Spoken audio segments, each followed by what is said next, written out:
So, bumili tayo ng Nano Moly. This is a German technology. Ay lalagay natin to sa ating langis sa engine. Hahalo natin saka dun sa gear oil. Susubukan ko yung isa.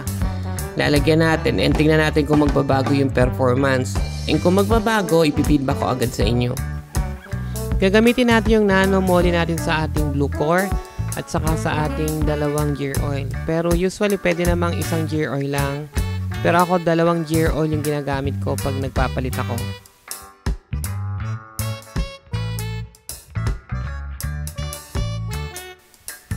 Ilalagay na natin yung Nano Moly. Konti lang yung ilalagay natin para sa gear oil.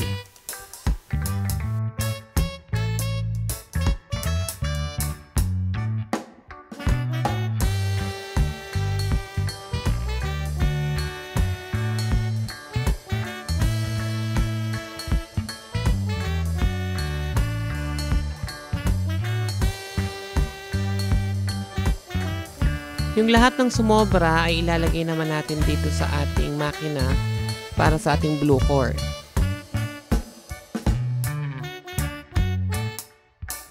Isa sa napansin kong nabago nung nilagyan ko ng Nano Moly, tumahimik talaga yung makina.